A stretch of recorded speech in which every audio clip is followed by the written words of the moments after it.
Soldering, the cornerstone of every software guy's worst enemy. Hardware. You see, it's something I've wanted to learn how to do for a long time now, but was just always somehow very scared to start.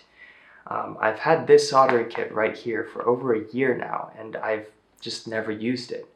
So I thought I might as well get started today. So here's what I know so far.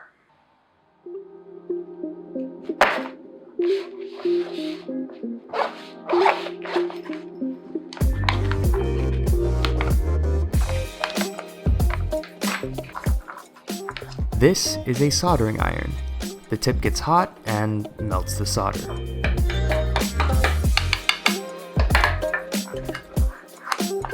This is the stand for the soldering iron. It holds the soldering iron and keeps it safe. Some assembly required.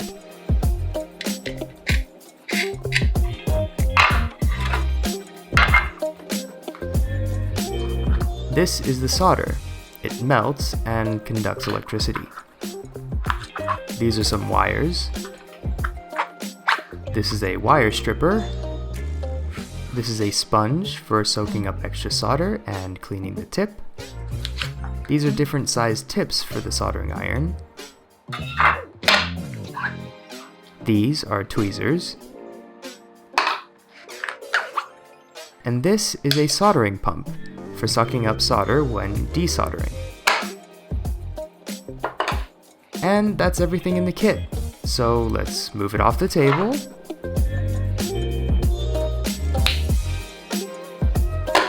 This is a perf board, short for perforation board. This is a knife, short for knife. And these are female to male header pins. So why would I want to learn how to solder? The answer is this. This is the ESP8266, a Wi-Fi module for the Arduino board. I wanted to use this thing to start connecting my Arduino to the internet, but I couldn't get it to slot into a breadboard. Now, I could have used some jumper cables, but that would have been too easy. So I thought, what if I made something that I can slot this thing into, and then slot that into the breadboard? So here's the plan. We have a piece of a perf board, some female to male header pins, and some male header pins. If I put them together like this, then I can slot the ESP into the top, and we'd be golden. But that's a little too complex for me to nail on the first try. So first, some practice.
Okay, so recap time. I finished my first round of practice, and not gonna lie, pretty rocky. These three are the first ones that I did, and you can see there's some inconsistencies with that, but we'll get those ironed out in a bit. Over here on this side, what I noticed a little bit more consistency, although that one in particular has like a huge glob. Not a huge fan of it, but not awful results. And then over here, I did these on the left and then these ones on the right. And then I attempted to bridge them, each and every one, without crossing them. And I believe that worked. I'm going to be testing them soon. But yeah, I learned several things from that. Now bear in mind that I did this first round of practice with almost no research whatsoever. You can see me fumbling around in some places, and it's pretty clear that I'm not quite fluid with this just yet, but I just wanted to know what it would be like and how hard it could be without ever practicing. Plus, I felt like it was a safe enough activity for me to go in blind, you know, even though I burned my hand the very first time I picked up a soldering iron. Anyway, it became very apparent to me very quickly that the footage of me soldering looked absolutely nothing like the other footage that I've seen online.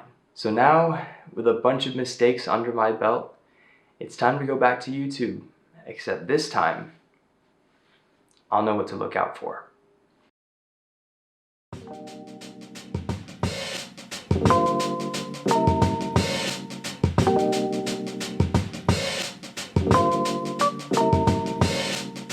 Alright, so that YouTube session turned out to be very, very useful. I learned some very good tips from that. One of the biggest things that I learned was this thing called tinning the tip, which is basically you take a little bit of solder and you melt it onto the tip of the soldering iron first before you start to solder. This is something that I didn't do before, didn't know about, and it apparently helps with heat transfer, which is something that I was definitely struggling with before. And you can see here that the heat is definitely getting to the pins much nicer this way. Now, the thing about tinning the tip though is that the tip of the soldering iron needs to be clean. It needs to be free of oxidization. Apparently solder won't stick to the tip of your soldering iron if it's oxidized, and so that's where the sponge came in. In my previous runs, I was only occasionally cleaning the tip of my soldering iron. Apparently it's something that I need to be doing very often, and I figured out that that was indeed true, and the whole process was going way quicker when I was actually cleaning it.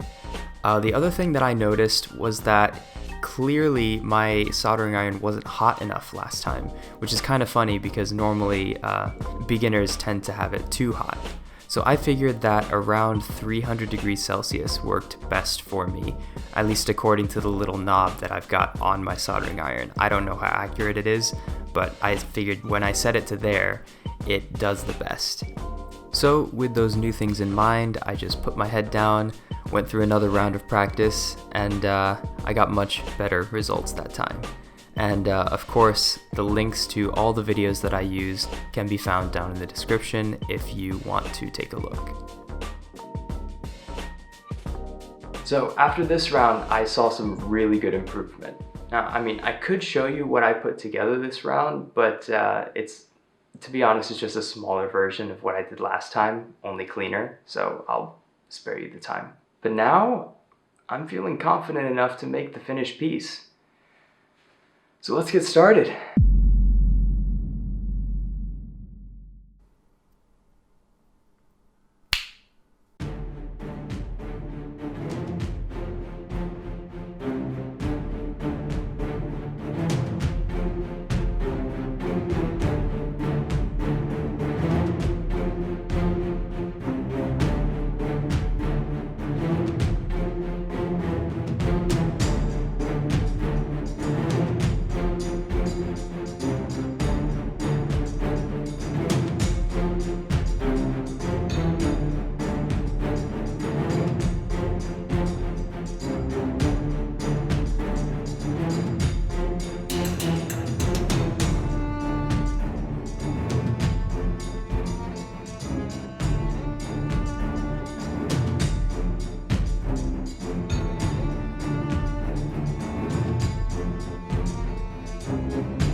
So here it is, the finished piece. I gotta say, I'm really impressed with the results. I definitely had a feeling that I might have to start over at some point, but turns out I just got it done.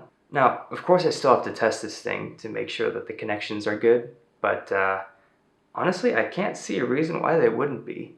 Overall, I learned a lot from this experience, even though it only took me 1 day.